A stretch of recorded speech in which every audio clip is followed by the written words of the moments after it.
जय हिंद मेरे प्यारे साथियों। स्वागत है आप सभी का शशांक डिफेंस एकेडमी पर। हर दिन की तरह सुबह 7 बजे आज फिर हमसे आप सभी और आप सभी के लिए लेके आ चुके हैं 54वें मॉक टेस्ट को। आवाज वगैरह सब बढ़िया आ रही होगी तो आप सभी को बहुत अच्छा लग रहा होगा। मेहनत आपने की है, हमारा तो सिर्फ कर्तव्य है दोस्तों जो हम निभा रहे हैं। 54वां मॉक टेस्ट 54 और टॉप लेवल के क्वेश्चन है बच्चों। हमारा टारगेट चल रहा है टॉप 5000 क्वेश्चन चल रहे हैं। टारगेट 5000 क्वेश्चन कराने का लक्ष्य चल रहा है मेरे भाई। 5000 क्वेश्चन कराने का लक्ष्य चल रहा है। देखते हैं इसे पूरा करने में कितना टाइम लगता है। और 54वां मॉक टेस्ट पर हम पहुंच चुके हैं। तो मैं आज आपको क्वेश्चन कराने वाला हूं 1326 से लेकर 1350 तक, 1350। स्टार्ट करो। पहला क्वेश्चन 1326। इनमें से कौन सा गुण फोटोन का नहीं है? ऐसी कौन सी प्रॉपर्टी है जो फोटोन के अंदर नहीं आती? बताइए, ऐसी कौन सी प्रॉपर्टी है जो फोटोन के अंदर नहीं आती? देखो, मोमेंटम फोटोन में होता है, ऊर्जा फोटोन में होती है, आवृत्ति फोटोन में होती है, लेकिन रेस्टेबल मास फोटोन में नहीं होता। रेस्टेबल मास फोटोन में नहीं होता, इसलिए करेक्ट आंसर डी है। कि जो रेस्टेबल मास होता है फोटोन का उसे एम नॉट बोलते हैं, और इसकी अप्रोक्स वैल्यू जो होती है 9.1 क्रॉस 10⁻⁻41 की अंदाज लगाया जा रहा है। हम अप्रोक्स जीरो मान सकते। नेक्स्ट क्वेश्चन बच्चों, वर्णांध व्यक्ति के लिए, यानी कि एक ब्लाइंड है, कलर ब्लाइंड व्यक्ति, उसको लाल रंग कैसा प्रतीत होता है? अगर किसी को कलर विजन है तो उसे लाल रंग जो है दिखाई देता है। कैसा दिखाई देता है बच्चों? ग्रीन दिखाई देता है, ध्यान रखिएगा। अगला बच्चों, माध्यम का तापमान बढ़ाने पर प्रकाश का वेग, मीडियम का टेम्परेचर बढ़ाएं तो स्पीड ऑफ लाइट पर क्या प्रभाव पड़ेगा? देखो बच्चों, टेम्परेचर जब बढ़ाओगे आप तो मीडियम का रिफ्लेक्टिव इंडेक्स घट जाएगा, और रिफ्लेक्टिव इंडेक्स घटने की वजह से आपको पता है स्पीड ऑफ लाइट जो होती है C/N होता है, तो N के घटने से वेलोसिटी का बढ़ना निश्चित तो इंक्रीज हो जाएगी बच्चों। राइट आंसर इज द ए। बेहतरीन क्वेश्चन बच्चा। अगला, यदि एक गेंद ऊपर फेंकी जाती है, ऊपर फेंक रहे हैं हम गेंद को, वैसे क्या परिवर्तित तो नहीं होगा? क्या चीज चेंज नहीं होगी? एक्सेलेशन चेंज नहीं होगा, एक्सेलेशन रहेगा, क्योंकि फेंकने वाले व्यक्ति कोई इतना पावरफुल तो हो नहीं कि पृथ्वी की रेडियस के बराबर फेंक दे या फिर बहुत ज्यादा फेंक दे। गति बदलेगी, पोटेंशियल एनर्जी बदलेगी, टेंस भी बदलेगी, तीनों बदलेंगे, कांस्टेंट रहेगा। तो याद रखिएगा, क्योंकि व्यक्ति के द्वारा फेंकी गई जो बॉल है वो हाइट बहुत कम ले रही, ज्यादा हाइट लेगी तो ये भी बदल, पृथ्वी का ग्रेविटी नहीं, एक्सेलरेशन। एक तोप का परास एक मतलब 1.5 किलोमीटर है। 1.5 किलोमीटर को हम लिख सकते हैं 1500 मीटर। जब प्रक्षेपण कोण, एंगल जो दे रखा है बेटा आपके पास दे रखा है 15 डिग्री, तो महत्तम परास क्या होगी, मैक्सिमम रेंज क्या होगी, ये पूछा है। आर का फॉर्मूला पढ़ा होगा आपने, V² sin 2θ/g। यहां से अगर हम दिखा रहे हैं तो ये हो गया 1500 बराबर V² sin 2θ, sin 2θ यानी sin 30/g, हो जाएगा 1500, हो जाएगा V²/g, और sin 30 की वैल्यू 1/3, इधर चला जाएगा तो ये आ जाएगा 3000 बराबर V²/g, और V²/g ही होता है आर मैक्सिमम। मैक्सिमम रेंज कितनी आ जाएगी? 3000 मीटर या 3 kilometre. Right option is A Bombay. क्या किया है? सिर्फ कैलकुलेशन की है, जो कुछ कहा है उसमें उसी के आधार पर। ठीक है बच्चों। नेक्स्ट क्वेश्चन बच्चों आपके लिए, यदि एक कार का वेग v है, इसके ब्रेक लगाकर x मीटर दूरी चलने में रोका जा सकता है, यदि इसका वेग n भी हो जाए तो रोकने के लिए क्या चलेगा? बहुत अच्छा क्वेश्चन है और ये शॉर्ट ट्रिक की तरह काम करता है। अगर किसी की वेलोसिटी v है और उसे रोका जाता है तो V² बराबर 2ax, तो यहां से एक्सेलेरेशन कांस्टेंट है तो V² प्रोपोर्शनल टू आ जाएगा x डिस्प्लेसमेंट यानी डिस्टेंस। तो यहां से हमें पता चल गया V1/V2 का होल स्क्वायर बराबर x1/x2। वेलोसिटी v है और V2 यानी NV हो जाए का होल स्क्वायर बराबर डिस्प्लेसमेंट x है और x2 आपको निकालना है। तो v से v कट जाएगा, तो आ जाएगा 1/n² बराबर x ओवर x2, यानी x2 की जो वैल्यू आ जाएगी वो आ जाएगी x इंटू n², यानी वेलोसिटी को 4 गुना कर दोगे तो 16 गुनी डिस्टेंस हो जाएगी, n² into x, answer equal to Delhi. बहुत ही बढ़िया क्वेश्चन आते हैं, सिंपल क्वेश्चन होते हैं। अगला क्वेश्चन बच्चों आपकी स्क्रीन पर आ गया कि 10 किग्रा के बॉक्स को जमीन से h हाइट पर ले जाया गया, बॉक्स की पोटेंशियल एनर्जी 980 जूल हो गई, तो h का मान mgh बराबर 980 जूल, m बोले तो 10, g बोले तो 9.8, h बोले तो निकालना है, और ये 980 यहां से यू कट गया, h की वैल्यू आ जाएगी 10, राइट आंसर इज द ए। अगला क्वेश्चन बच्चों, आकाश नीला दिखाई देता है परंतु बादल सफेद, सही है एकदम। प्रकाश, इसका कारण क्या है? प्रकाश की किरणें बादल द्वारा प्रकीर्णित नहीं होती, यही बात सही है। प्रकाश की किरणें जो होती हैं बादलों द्वारा प्रकीर्णित इसलिए नहीं होती क्योंकि स्कैटरिंग ऑफ लाइट का एक सीधा सीधा फंडा ये होता है कि प्रकाश की वही किरण उस पार्टिकल से टकराकर बिखर सकती है जिस पार्टिकल का आकार यानी वॉल्यूम उस रेज की डायमीटर की तुलना में बराबर या उससे कम होगा, तो ही वो बिखर सकता है। लेकिन यहां पे क्या हुआ है कि प्रकाश की किरणें बादल द्वारा प्रकीर्णित इसलिए नहीं होती, तो बादल जो होते हैं वो H2O मॉलिक्यूल से मिलकर बने होते हैं, और H2O मॉलिक्यूल जो होता है ना वो काफी बड़ा होता है यानी कि रेस की तुलना में, तो बिखरने की तुलना वो रिफ्लेक्ट हो जाती हैं, वापस लौट जाती हैं, या फिर सीधे सीधे किसी डायरेक्शन में। एकदम सही है, पहला सही है, कथन बी सही स्पष्टीकरण है, बिल्कुल सही एकदम।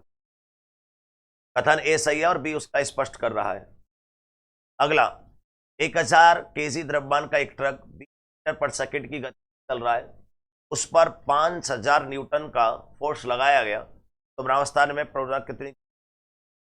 इसने फोर्स लगा दिया है, इतना मास है, तो यहां से एक्सेलेरेशन आ जाएगा, एक्सेलेरेशन आ जाएगा 5000 बटे 1000 बोले तो 5,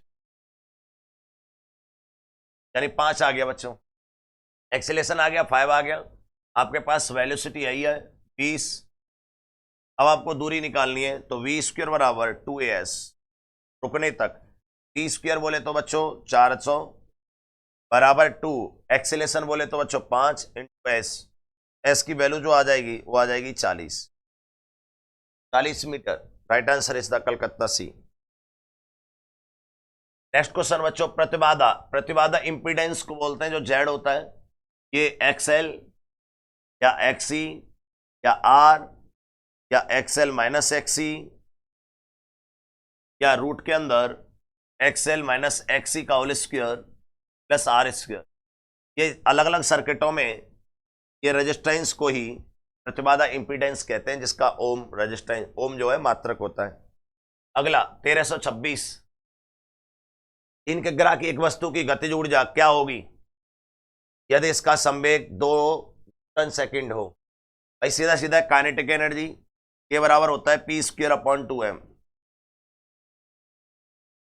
तो काइनेटिक एनर्जी मोमेंटम दे रखा है 2 का स्क्वायर अपॉन 2, मास दे रखा है 3, तो यानी 4/6 2/3 2/3 जूल। अगला, वैद्युत आवेशों के मध्य लगने वाले बलों से संबंधित नियम है कूलम्ब्स का नियम, आवेशों के बीच कूलम्ब नियम लगता है। दो समान बिंदु जिनके प्रत्येक पर इतने कूलम्ब आवेश है एक निश्चित दूरी पर रखे हुए हैं, यदि उन्हें इतने इतने पर रखा जाता है तो उनके मध्य उत्पन्न स्थिर वैद्युत बल होगा। दोनों के बीच की डिस्टेंस निकाल लो बच्चों, आर आ जाएगी 2i माइनस आई, tj माइनस जे 2j। भाई दोनों की डिस्टेंस निकालनी है तो इन दोनों की पोजीशन वेक्टर माइनस में कर दो, प्लस का 2k, तो यहां से ही आर वेक्टर आ गया, तो आर कितनी आ जाएगी मैग्नीट्यूड में आ जाएगी 1 + 4 + 4 बोले तो 3 यूनिट। ये बच्चों आपके पास दो चार्जों के बीच की डिस्टेंस आ गई।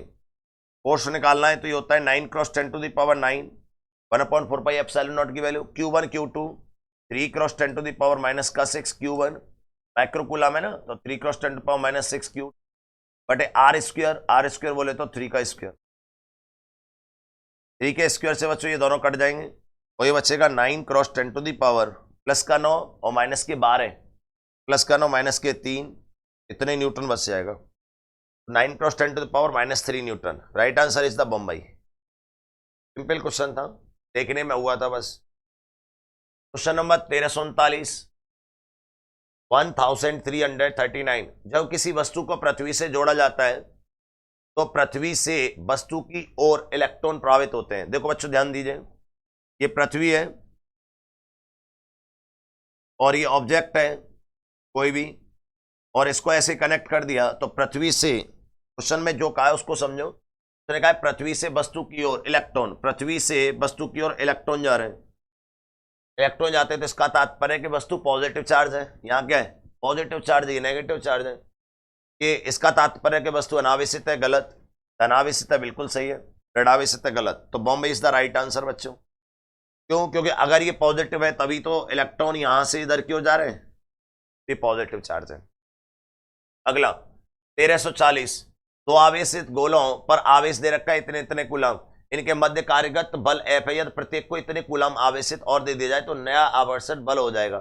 बहुत बढ़िया क्वेश्चन है और ऐसे क्वेश्चन बोर्ड में भी बहुत अच्छी बार आते हैं और कंपटीशन में नई इनकी जर्नी स्टार्ट हो रही है। तो बच्चों ध्यान रखिएगा, ऐसे क्वेश्चन एनडीए में भी पूछे जाएंगे, एयरफोर्स में पूछे जाएंगे, नेवी में पूछे जाएंगे, हमेशा पूछे जाएंगे। शुरुआत हो चुकी है। इन दोनों के बीच में फोर्स, देखो ऐसा कोई भी क्वेश्चन हो तो सबसे पहले क्वेश्चन को समझो। क्वेश्चन ने क्या कहा है? क्वेश्चन ने कहा है कि दो ऑब्जेक्ट है, इनके पास चार्ज है Q1 Q2 और इनके बीच लग रहा है फोर्स F।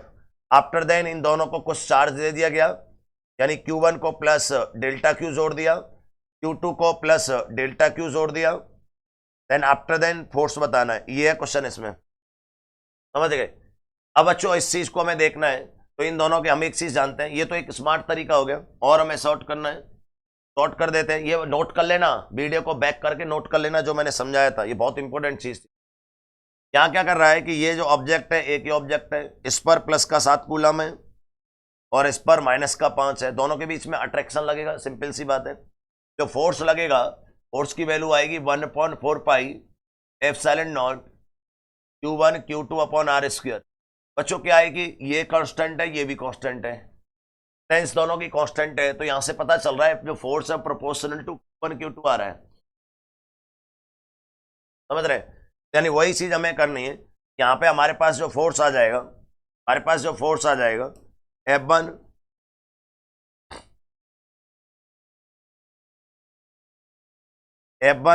बटे F2 बराबर Q1 Q2 बटे Q1 डैश Q2 डैश। बस ये काम करना है।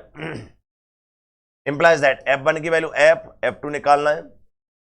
Q1 Q2 7 बड़ा -5 ओवर F2 की वैल्यू -2 कूलम जोड़ दिया, -2 कूलम इसमें जोड़ूंगा तो मैं प्लस का 5 हो जाएगा, -2 कूलम इसमें जोड़ूंगा तो माइनस का 7 हो जाएगा। देखोगे ध्यान से, 7 पंजे 35, 7 पंजे 35 यानी 1, तो यानी फोर्स पर कोई इफेक्ट नहीं पड़ रहा है, फोर्स दोनों की जगह एकदम समान आ रहा है। यानी क्योंकि उसने -2 कूलम ऐसे जोड़ा है कि इसका जो प्लस का था वो माइनस हो गया और उसमें बढ़ गया, और दोनों का रिजल्ट डिफरेंस दोनों के बीच में सेम आ गया। 1341 चित्रों में ए और बी के बीच में प्रभावी धार था। ए कहाँ है? ये रहा।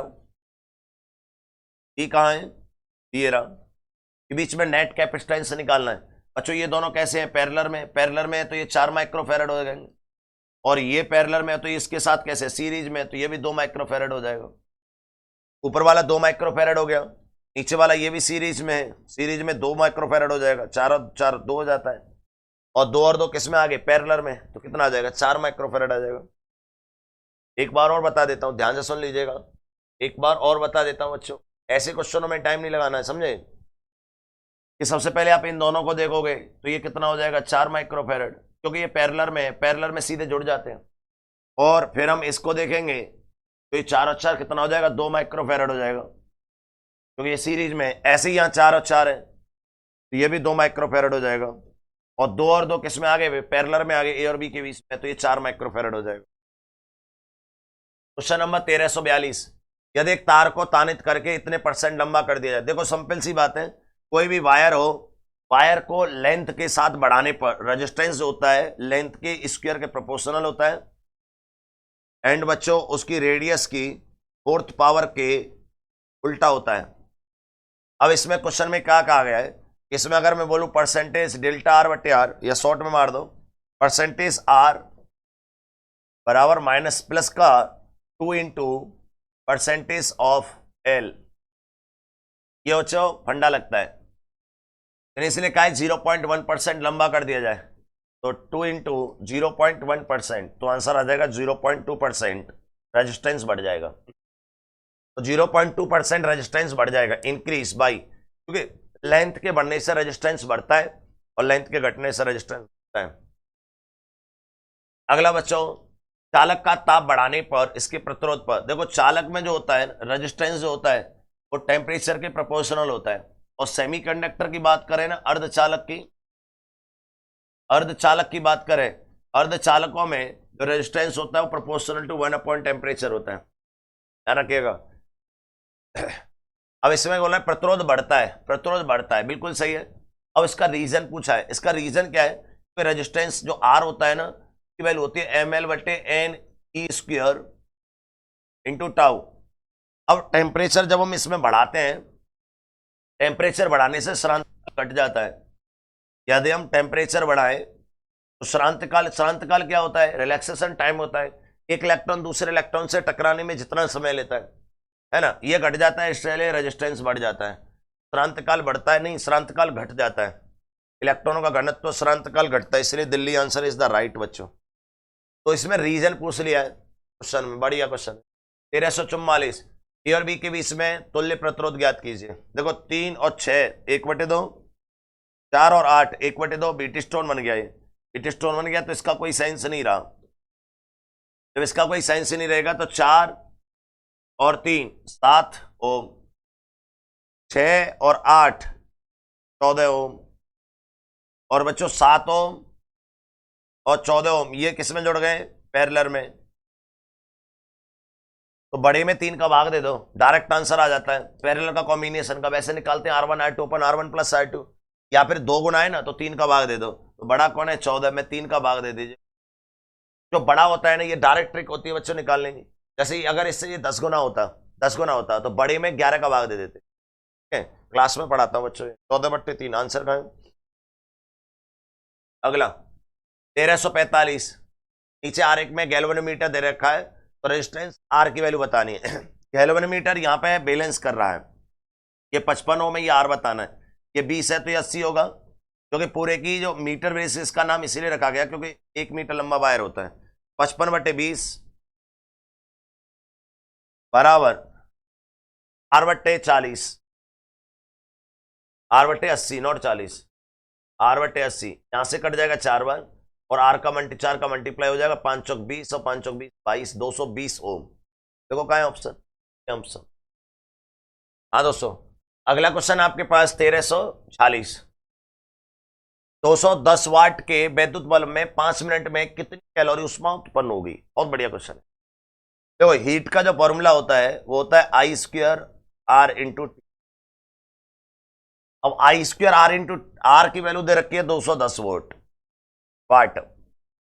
और टाइम दे रखा है बच्चों 5 मिनट दे रखा है, तो सेकंड में बदल दो, ये हो जाएगा 210 वाट गुणा 56 30 300, तो ये 3 जीरो बच्चों ये हो गई 3, और ये 6300, 6300 बच्चों कैलोरी आ जाएगी।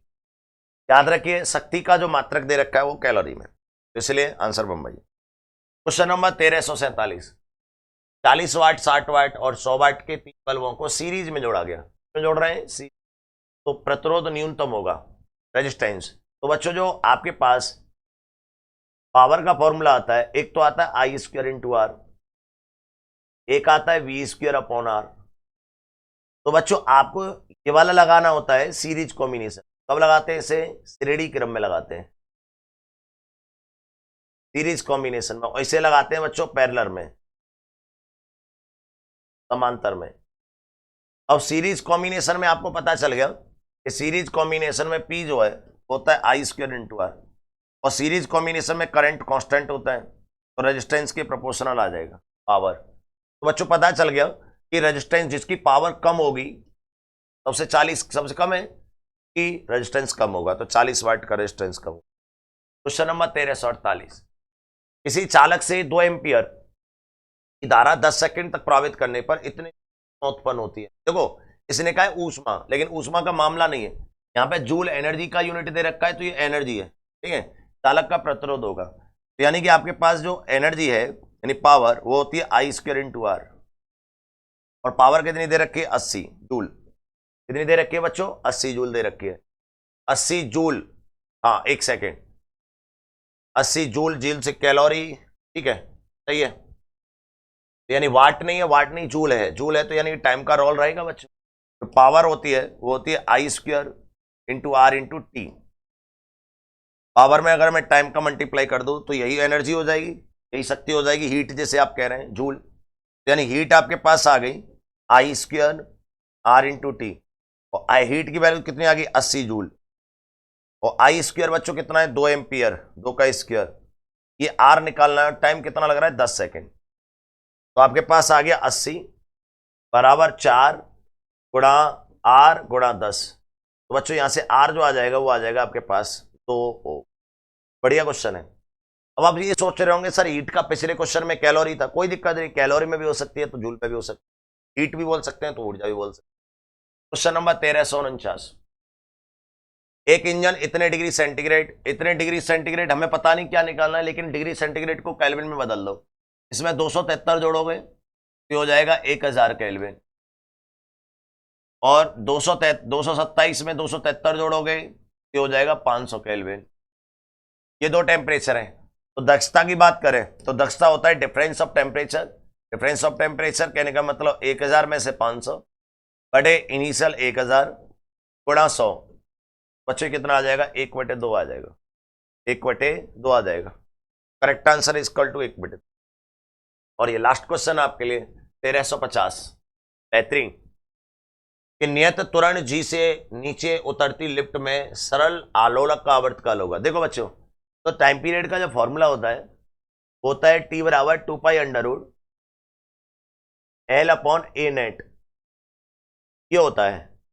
अब नीचे उतरती हुई लिफ्ट का, नीचे कोई लिफ्ट ए एक्सेलेरेशन से जा रही है, इसका जो ए नेट आता है वो आता है जी माइनस ए, लेकिन जब इसने कहा है कि एक्सेलेरेशन ही जी के बराबर है, जी से नीचे आ रही है, यहाँ पे ए नेट की जो वैल्यू आ जाएगी वो आ जाएगी जी माइनस जी, ये आ जाएगा 0। तो अगर यहाँ पे ये 0 हो जाएगा तो आपको पता है टाइम पीरियड क्या हो जाएगा इनफाइनाइट। इनफाइनाइट का मीनिंग क्या है बच्चों? इनफाइनाइट का मीनिंग ये है कि लेफ्ट से जो पेंडुलम लटका है वो ऐसे ऊपर हो गया तो ऊपर ही हो गया, नीचे नहीं आएगा, ठीक है। तो ये हुए दोस्तों आपके कंप्लीट 1350 क्वेश्चन। मैं आपको एक सूचना देना चाह रहा था, वो आपके लिए बहुत इंपॉर्टेंट है दोस्तों। आपके एग्जाम इंडियन एयरफोर्स का एग्जाम नया अग्निवीर 2023 का फर्स्ट का 20 मई का है। यदि आप वाकई आपके कांटेक्ट में कोई ऐसा स्टूडेंट है जो इस एग्जाम को दे रहा है और इसे फाइट करना चाहता है, या आप हैं या आपके रिलेटिव कोई भी है, मित्र हैं, कोई भी रिश्तेदार हैं या दोस्त है, कोई भी हो बच्चों, आप फाइट कर सकते हैं।